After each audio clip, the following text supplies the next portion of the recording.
was said on the ESPN broadcast on August 12th that Stephanie White hoped Clark would be back in practice this week. Open portion of practice, Clark is not seen. And Stephanie White afterwards said it's status quo until Clark is back at practice. Well, what changed?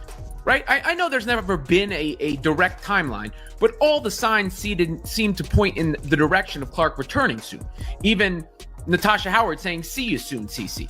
Now it's like, wait and see. You would think by now the Indiana Fever would have learned that you can't lie to Caitlin Clark's fan base and expect to get away with it.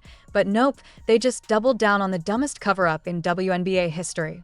They actually thought they could spin a fake injury timeline, smile for the cameras, and hope fans were too busy to notice. Spoiler alert, we noticed, and we've got the receipts. This isn't some nonsense. It's false hope to get people to keep showing up, keep buying tickets. They got us content creators waiting and hoping, hey, they said she might be, this is the empty time. This is the time for practice that she might return. There you see it. Caitlin Clark on the sidelines, not practicing at all. It's done, you guys. It's over. It's over. We just have to accept the fact there will be no more Caitlin Clark this season. It is what it is. Minor slip-up in communication. This is a full-blown scandal where the team's head coach Stephanie White is playing magician with smoke and mirrors. Except the trick is so bad, you can still see the wires holding the rabbit. Oh, let's lock this in from the start. Caitlin Clark's injury situation is officially a circus. The kind where the ringmaster keeps yelling, "Trust us," while juggling chainsaws blindfolded. Stephanie White went on ESPN, straight-faced, and said Caitlin was about to be back in practice. But then, when practice rolled around, Caitlin wasn't even... And it looked like the Indiana Fever front office is caught red-handed, lying to reporters. The Caitlin Clark injury situation is officially a mess because not only is there not more clarity, there's more confusion about what her timeline... on the floor. Not in drills, not in scrimmages, not in anything. And then, when reporters pressed her, White hit them with status quo until Caitlin's back at practice. Status quo. That's coach speak for, I'm out of excuses, so here's a phrase that means nothing. Fans heard that and immediately called foul because the math just doesn't add up. When your best player is walking around Phoenix, carrying a Prada bag worth more than a Fever assistant coach's salary, looking smooth as silk with zero limp, you can't sell the story that she suddenly shattered her ankle during a workout the same day. Prada may be expensive, but it's not a medical boot. Here's where the value loop kicks in. Context. The Fever claimed Caitlin got hurt in a workout around August 7th. Application. Fans literally saw her that same day walking clean, not even wincing. Framing. Either Caitlin Clark discovered a secret healing fountain in the Arizona desert, or the Fever are straight up lying through their teeth. Which one seems more likely? Exactly. And then they doubled down. Instead of just admitting they overshot the return timeline, they piled on contradictory details like kids layering lies about why their homework isn't done. One report said the ankle injury slowed her recovery. Another said it didn't. White said she was close. Then she wasn't. Natasha Howard said, "See you soon, CC." Then White pivoted to, "We'll wait and see." The mixed signals were so messy, even Scott Agnes, a supposed reporter, literally laughed while retelling the story. Not nervous laughter, not "oops, I tripped over my words" laughter, actual chuckling, like he found Caitlin's misfortune to be comedy material. Imagine laughing about the league's biggest star limping off the court. That's not reporting, that's clown work. And let's not forget ESPN circling August 12th as Caitlin's return date. That was hyped like the second coming. Then the day arrives, and not only is Caitlin still out, but the Fever had the audacity to list her as a game-time decision, right before Stephanie White admitted she wasn't even practicing. That's not a decision. That's a straight lie. Fans aren't upset that Caitlin's injured. Injuries happen in sports. They're furious because they're being strung along like paying customers at a theme park who keep being told the roller coaster will open in 5 minutes. But the comedy routine doesn't stop there.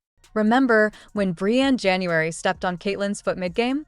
At the time, it looked reckless, borderline careless. Now, that entire incident has been buried under this phony workout narrative. Which is it, Stephanie? Did Caitlin get hurt in practice? Or did your own assistant coach stomp on the league's biggest star during live play? You can't have it both ways. Fans saw the tape. They remember the stomp.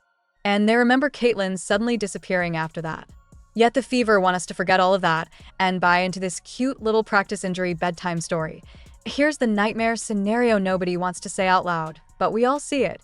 This could be a season-ending injury, and the Fever are too scared to admit it. Because if they do, ticket sales dip, playoff hopes vanish, and suddenly all those Caitlin Clark saved the WNBA headlines flip to Fever destroyed Caitlin Clark's career. And believe me, fans won't forgive that. Caitlyn isn't just another player.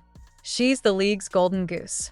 You lose her, you lose the TV ratings, the sold-out crowds, the hype machine. Without Caitlyn, the WNBA slips back into irrelevance for casual fans. That's why Stephanie White is out here auditioning for Best Actress in a PR disaster. She's trying to keep the illusion alive, but illusions crack under scrutiny. Fans are already putting the puzzle pieces together. Phoenix potte bag fuldstændig. Check. January foot stomp? Check. Contradictory timelines? Check. Laughing reporters? Check. Every piece screams the same thing. This organization is lying. And when you lie to your fans, you don't just risk bad press, you destroy trust. And once trust is gone, it's gone for good. Let's roast this muscle narrative while we're at it, because that's another clown's shoe in this circus. From day one, the Fever couldn't shut up about Caitlyn needing to bulk up.